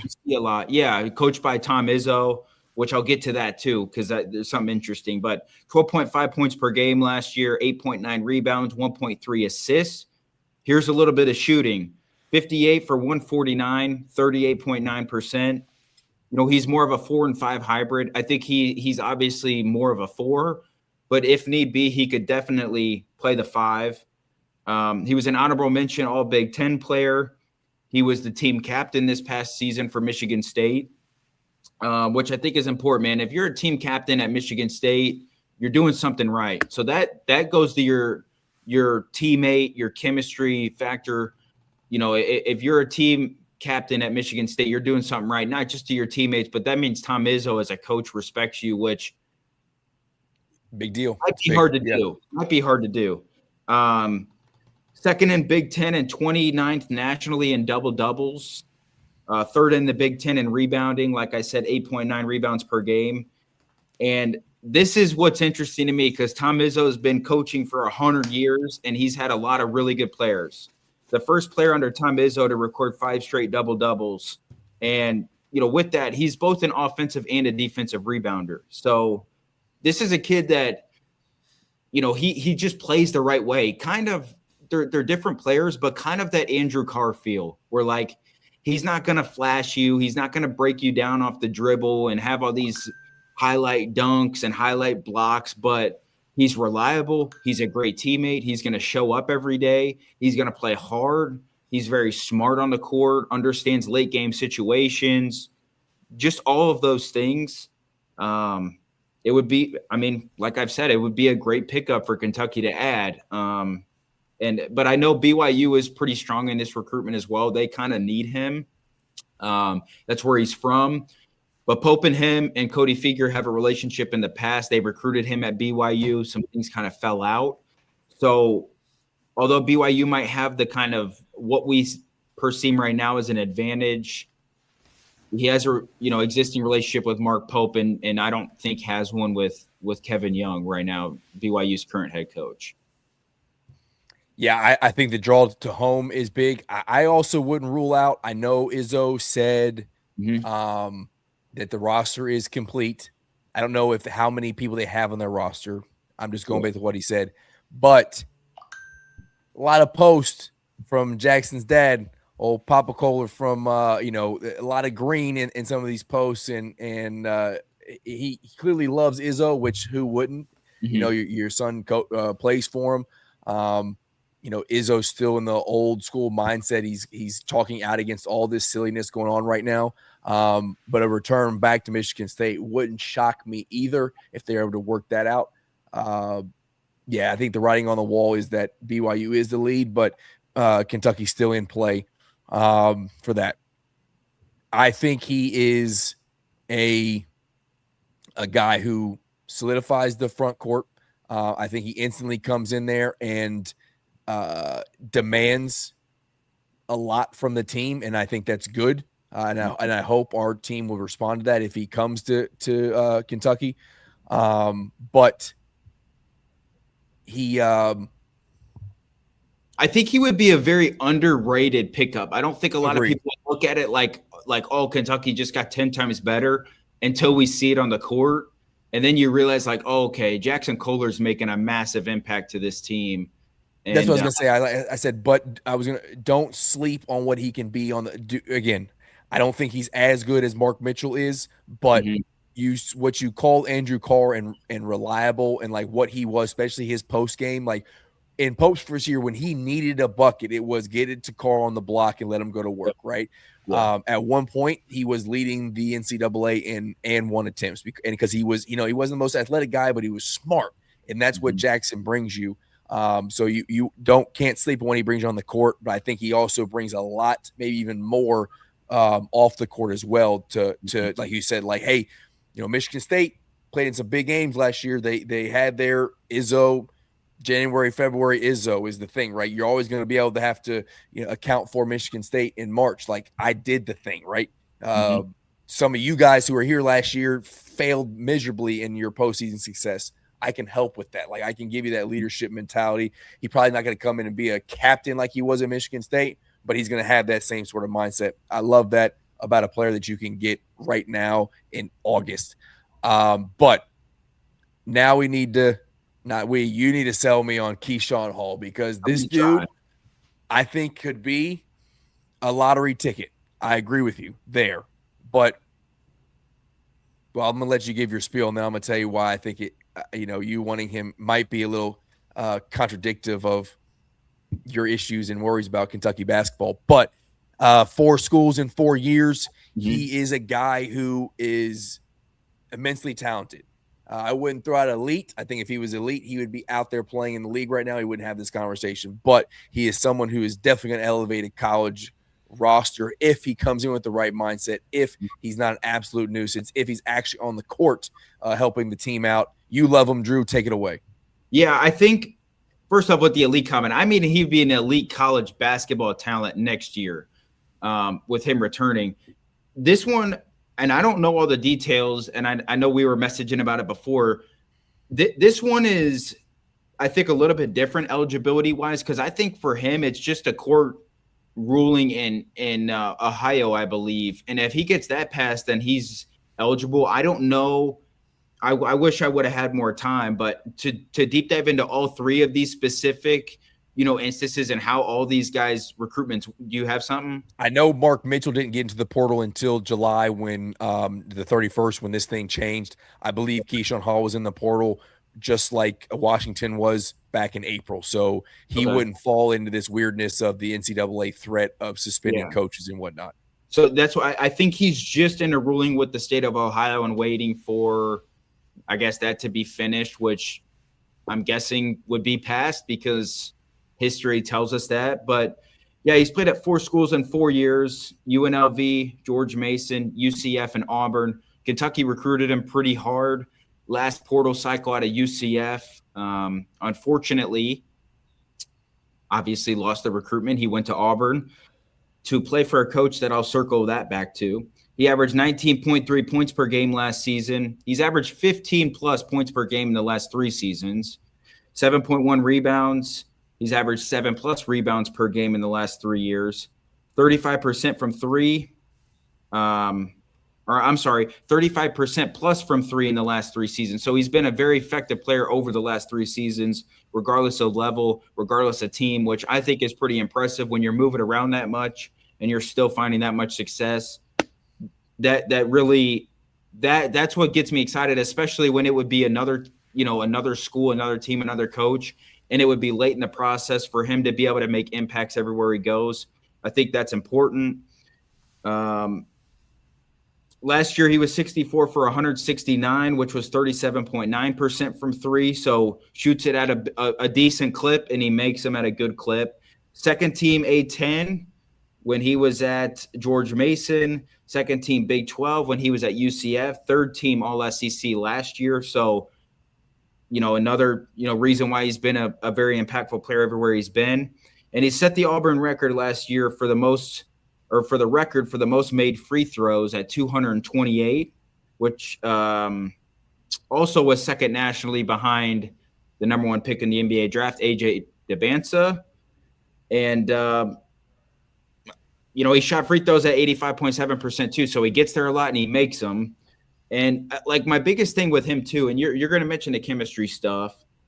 I think it was very apparent last year at Auburn of him being a bad teammate at times.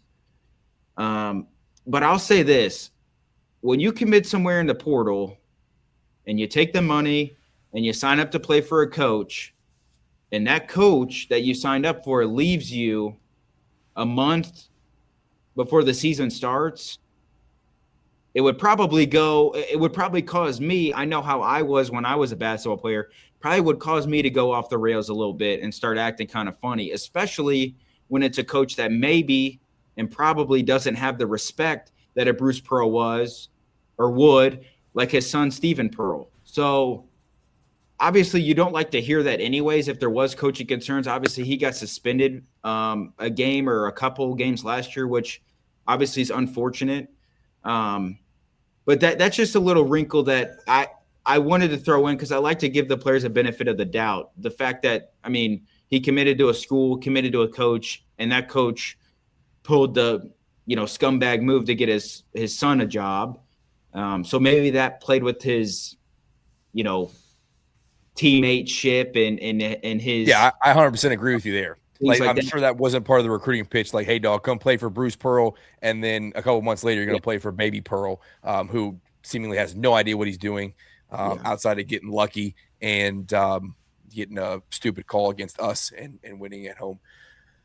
You turn on the film, you watch this kid. He is elite. He can take the ball up on a rebound, 4 dribbles down the court, layup. He can pick and pop. This kid. What we mentioned with Cam and Braden, this kid would be like a best case scenario for both of those guys. If both of those guys could develop into being a player like Keyshawn Hall, he's that 2 through 4 hybrid wing. He can do it all. He can shoot it. He can play on the ball. He can play off the ball. He's athletic. He's just a great player. And what I just read, backs up that, and he's done it for a long time. And to me, if you can get this kid, Kentucky becomes a top 8 roster at the worst. Kentucky becomes in the conversation with Florida and Tennessee for the best rostered teams in the SEC. And I don't see why this Kentucky team, if everything goes as planned, why they cannot get to a Final Four. Obviously, it's really hard. There's a lot of really good teams. But Keyshawn Hall would be a serious addition for Kentucky and would make this team a lot better from the start of the year to the very end. And he could be a very reliable player. So I hope I persuaded you. So here's the thing. I don't disagree that he is a very talented basketball player. And part of it is me having to get over the fact that just the era of college sports now, college basketball, college football, is that you might see a guy who has great character play at 4 schools in 4 years, right?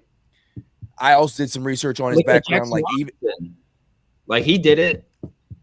Yeah, but and some of it was, coaching things. He was told one thing, he left, and then he followed Pope. So there were some reasons there. This has been I'm either trying to elevate or I'm getting pushed out. Like UNLV, if you go back and look, there were some technical foul issues. There were some issues with the coach there.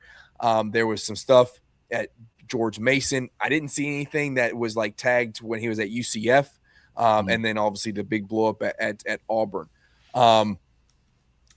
For me, though, it's not so much the character things. Those are question marks. We'll see. It is the fact that, is he going to be able to go to a place and say, buddy, you aren't the guy, right? Like we already have those dudes. Those have already been promised. The diversity he would bring to the roster, which is already very diverse in what these guys can do, play in multiple positions if they all work. You're 100% correct. Like that, it's a new level. Like if somebody goes down, someone doesn't perform like we expect him to, like he can play different positions. But is he someone who can play off the ball, like you said? Because a lot of the things all those flashy things that you said, that you saw, and the numbers you went to are him with the ball in his hands. And that's not how we're going to need him to play. If he's willing to not do that, but also be okay with not doing it, then I think you're right. Your biggest issue with this Kentucky roster right now and putting them in that next tier with Florida, Tennessee, and Texas are the question marks around some of these players. Zoom, can he be a shooter? Can Bray step up and play the 2 and 3? Can Cam come back from the injury? Can Moreno become a All-SEC, first team All-SEC, first round draft pick center? In my mind, between Mark Mitchell and Keyshawn Hall, you have one extra question mark you're throwing at Kentucky if you take Keyshawn Hall. Agree with that statement? So that's why I think your argument is like just a little bit, it has some controversy. It gets itself some conflict of like, I hate the question marks that are always on the team, but man, if we throw one more at it, it might be awesome. Right. So sell me on that one. Well, it's really just the question marks with the roster. He answers the question marks in terms of roster and his basketball skill and the certainty that we're going to get. The 4 spot is the biggest one that we have a question about, which we don't need to dive into. We've talked about it multiple times. It's just, if we were going to add somebody with the roster we have, I would rather them be a at least proven shooter and not a big question mark shooter, which – so it's a question mark in terms of character with Keyshawn Hall, and then there's a question mark with the fit and the shooting with Mark Mitchell. The biggest thing that I would say to Mark Pope, though, is you have to have that conversation in the recruitment process. You have to set the line strong with Keyshawn Hall if he wants to come here on this is what it is, like all of those things. We don't need to dive into that. What you mentioned with Tyron Stokes, right? All of those things. When we were talking about the Tyron Stokes commitment, it was like, this. And obviously we lost on the recruitment. That is what it is. But you have to have those conversations. And if Keyshawn's up for it, then great. And then he has to go show that and he has to prove that. But that's my biggest thing. And another thing that I would just say is, as far as Coach Pope, like at some point he needs to take a risk of getting outside of his comfort zone as a coach. And it was the one thing that I was most intrigued by with Tyron Stokes, because it was a different kind of player that he's coached. And my biggest thing is Keyshawn Hall is the most talented player out of these 3 that we've mentioned, with Keyshawn, with Mark Mitchell, and with Jackson Kohler. If you can take the talent and figure out the question marks later, as long as the question marks are not a complete disaster on the phone, right? If Keyshawn Hall is like, I'm the dude, I'm coming in there, this is my team. Okay, well then, certainly don't take him. But if he sounds good on the phone, if conversations are good, if the agent is all for it, then do it and figure it out later. Because the Mark Pope way of roster building and trying to have the most perfect team chemistry and then we have a talent disadvantage in every game, every big game that we play against the best teams in the country and some of the top teams in the SEC, 95% of the time, at some point we need to take that risk, because we can all say it on this show, even Hammer as a Tennessee fan, this is a crucial year for Mark Pope. At some point, you got to take a risk and see if it works off. It's either going to pay off or it's not. But Hogball, this team is deep. The problem is there's a lot of question marks in the deep. If they all work out, Kentucky is just fine right now. We don't even need to add anybody. Hogball knows that Kentucky's current roster is better, and I'll address it. I see in the comments. I do appreciate you coming on the show and dropping some comments in there, Hogball. So I'll answer it. The problem with the current roster that you guys have is it looks very similar to last year's in terms of the pieces you're missing. The front court isn't great, and you are going to be super reliant. If you go back maybe like 30 minutes, I'll say I said the same thing. The best player, I think, coming out of this class was JSJ. I loved him. He was my number one guy. I would have taken him over Stokes in a heartbeat. The problem is you're going to rely on him too much, and he's not Darius Acuff. He is not as good as Darius Acuff was last year. He's not as good of a shooter, and you're going to have the same thing, but with a less of a point guard, and you're not going to be successful. So sorry about it, bud.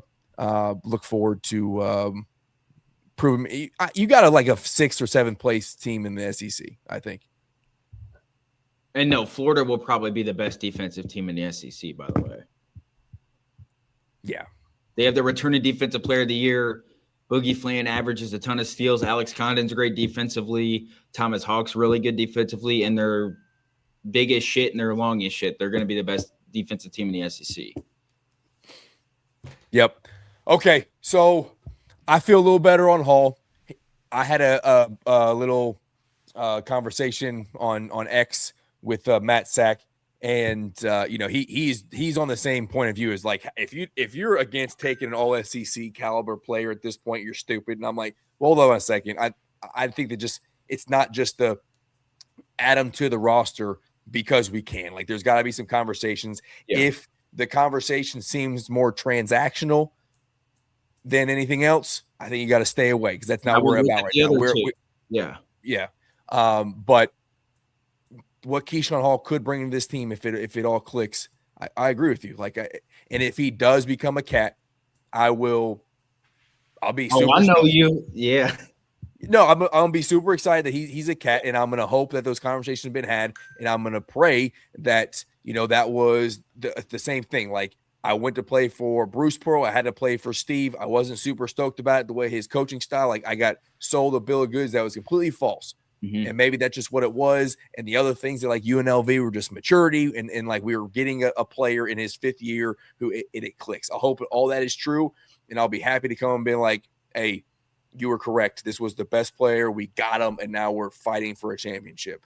I just think we're adding one more question mark to it. And, if I see someone like Mark Mitchell, who's got experience at Duke, experience at Mizzou, has beat us at Mizzou, I know, I can see it, right?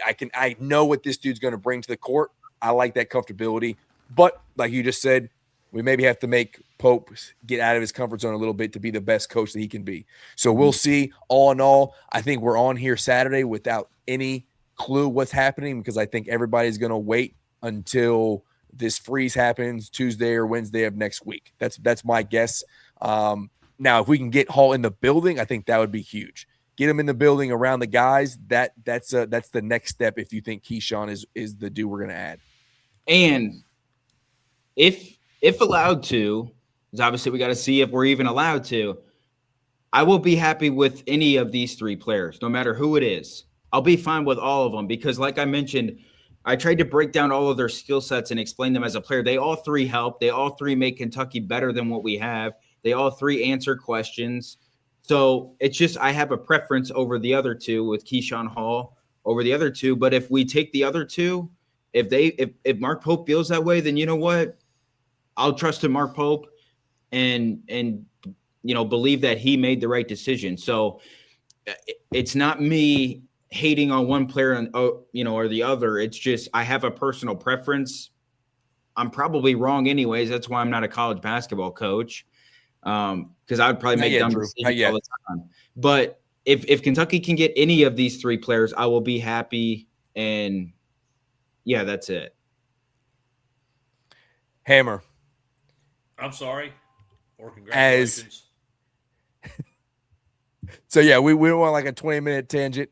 We took you along for the ride with us, at least in body. I'm not sure where your spirit was in the moment, but do you, as unbiased you can be, like if you had to put blue tinted glass on right now, out of the three we're chasing, do you think there's one that you would say this is the guy that I would want on the roster? Or just even as a Tennessee fan from an opposing view, like if Kentucky added which player, what would make you be like, oh, that's a great addition by Kentucky, or which one? Not fear, but you know what I'm trying to say. Yeah, the guy like, oh man, I hope they don't get that guy. Yeah. I mean, all in all, I don't know enough about each one. I'm probably the most familiar with Mitchell than I am Hall or Kohler. So I don't know that I could give you an honest answer as to which one I think would probably be a better fit or make more of an impact. Sounds like he's nervous about all three. That's what it sounds like, Drew. As a Tennessee fan, it really doesn't matter which one you get to me. Because he knows we're going to beat him anyways. 4-0 in the regular season. Asterisk. The other one doesn't matter. Don't include. The other one. Yeah, the one in the tournament doesn't matter. Doesn't matter. One? I lost that in my memory. Yeah. Yeah. No big deal. Yeah. This is interesting. Not worried about any of them. There's a point where redundancy becomes counterproductive, but it's few and far between where redundancy isn't a good thing. So just gotta have the right attitude, and everybody has to know their place. Like, you're redundant when we need you, Trent Noah, right? Yeah. Like that like appreciate it. But all right, we're gonna talk about the Hall of Fame game. There's nothing really to talk about. I don't think Cardinals and the Panthers are gonna play tomorrow. Carson Beck's gonna get a start. Kenny Pickett's gonna get a start. Kenny two gloves Pickett. Yeah, no Jeremiah. Tyler Algier back, I believe. Yeah, I don't know what we did as a group of people in this country to deserve this type of treatment, but I'm pretty sure this game violates the Geneva Convention. So it's going to be painful, but we're all going to watch it. I know the whole. At least I know I am. At least it's football argument. I get that, but man, it's going to be. It's going to be tough. Yeah, because one of these teams is just god awful, and the other one's Arizona. So. Yeah, the Cowboys. Yeah. Hey, Jerry Jones did say he's going to put big ass blinds up to block out the sun finally, since he saw it happen for the World Cup. All of a sudden, I guess it does make sense. I shouldn't blind my players for half the game. Yeah. It only took him 15 years to figure that out. If Jerry Jones happens to in his time on this earth, Hogball, you might have a shot of winning another Super Bowl. Until then, it's not happening. Mm-mm. It is not happening. Yeah. He should put up blinds in front of the seat so people don't have to watch that mess. or be like what CeeDee Lamb had the like B net over his face to help him catch football. So get the visors with the mirrored visors with the mirror on the inside. Yeah. The best is the CeeDee Lamb catching balls with this beekeeper thing on, and then George Pickens tried to do it one time and he misses. He's like, screw this. This is a stupid ass drill. I'm taking this thing off. Oh my goodness.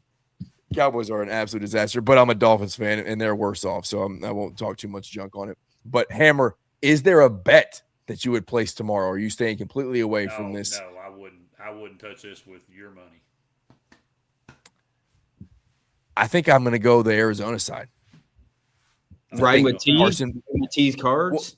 Well, it's just because Carson Beck's probably going to get a lot of run, I don't know how long Kenny Pickett's going to be out there. And to be honest, if Kenny Pickett's out there for a long time, I don't know what Carson Beck is. I know what Kenny Pickett is, and that's a losing recipe. That is a recipe to lose the Hall of Fame game with Kenny Pickett out there throwing the ball, which what they're doing with him in his hands, making him, the internet is a mean place, man. Internet is mean. One of them is really funny, yeah. Yeah, Haynes King will also play tomorrow for the Panthers as well. Yeah, and really, man, I mean, that's you have to understand, and I know most people do, but it's glorified scrimmages that they put on TV so the coaches can evaluate players in situational type, live games. Because a lot of these guys are just trying to make the roster that you're going to see, especially tomorrow. Mm-hmm. And then as they start making the cuts down to the 53, then, some of these dudes you're going to see tomorrow you will not see in 3 or 4 weeks. So it's hard for me to get excited about preseason football. And I know it comes on, you hear the music and you see, hear the announcers and all that stuff. And then you realize I'm the same way. Who the hell are these guys? So, yep. But yeah, I can't do anything. But if you don't want to watch the Hall of Fame game tomorrow, we'll be live again on the Heavy Pour Sports channel, 8 p.m. Eastern. Got the Sun Belt, got the MAC, got the Big Ten. So, college football show tomorrow. Tune in. I will say something more entertaining tomorrow night than anything you will see in that football game. Come check them out tomorrow. What time? 8 p.m. Eastern. 8 East, 7 Central. Boom. Talking MAC, Sun Belt, and Big Ten. And if you missed the talk yesterday about the NFC South and AFC North. Correct. I think I got those right. All right, you can go check them out on Heavy Pour Sports on YouTube. We'll drop that link tomorrow as well as a reminder so people can go out and see it along with this one. Hammer, I found out while we were on the show that T is going to be on Saturday. He's going to, take his wife is letting him come off baby leave to be on it. So if you don't mind, I'm going to hold off the surprise until he is on the show. You good with that? Yep. Cool. So we'll do that then. And we might have a couple extra guests. Shout out to Coach Evans for coming on. Again, you can listen to him live at 5, 102.7 The Game. Owensboro, I'm sure you know, it's an ESPN affiliate. It's great. They that show and then Beyond the Bench, which I think is on Sundays, is hilarious. It's almost as funny as our happy hour show. Except they do it on ESPN and they get paid to do it. So they're obviously doing something right. Both those shows are great. Go check them out. But I do appreciate we are. Yeah. I'm just it hasn't got to your account yet. You must have got lost in the mail. It's in mine, Amber. That sucks. Yeah, I thought I was saying, wait, you didn't get paid? Because Drew and I did. Yeah. Oh, y'all got shit. Okay, I'm doing something wrong then. I got the Heavy Pour Sports bank account. It sees a lot of red coming out of it, not so much of the green coming back into it. But it's not funneling into your bank account.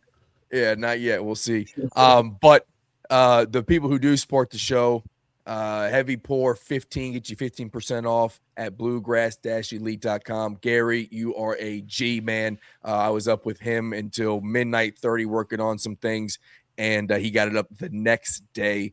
The dude's awesome. He actually shipped some stuff out to me yesterday, so I'm excited for that little PR box he shot out. So I'll open that up on the show. But bluegrass-elite.com, the Heavy Pour collaborations tab will get you right to all of our stuff. And Heavy Pour gear, all UK ball gear, Tennessee gear, all of its stuff is there. Even Louisville stuff is on there. So go check it out. And then the State Line Co., we rep them, all UK ball 25, get you 25% off of it. Listen, I'm telling you a little secret, that coupon code going to go away soon. All right. It's not going to be 25% off anymore. There's some weird rules. So get it while you can. You can get like a $50 hat for like $32 or something like that. Or the polos, you can get a big discount off all UK ball 25. Get 25% off of that. And I think if you spend $75 or more, you get free shipping as well. So go check that out. Appreciate the folks who support the show. Hammer, I appreciate you, man, holding it down. Drew, the same way. I love when I log into X and see the Heavy Pour Sports channel going and Hammer's channel going, really representing the brand well when I can't do it because I'm nose deep into whatever stupid-ass book they got me read at the moment so I can get my degree and be, I guess, act like I'm smart like I do most days I'm on this planet. So thanks for doing that. Again, go check them out. If you want to check out their previous shows, it's at Heavy Pour Sports at YouTube, and then tune in live tomorrow. But we appreciate you as always. Go Cats. Go Big Blue. Go Vols. Play the music. Peace. On a whole nother level. Let's get it. Run it up. Check the scope. Money talk, money mo. Yeah. Main crew say they with it. Kicking down the door. Run it up. Check the scope. Money talk, money mo. What? Main crew say they with it. Kicking down the door. Let's go. And it's the whole lane when I'm driving the machine.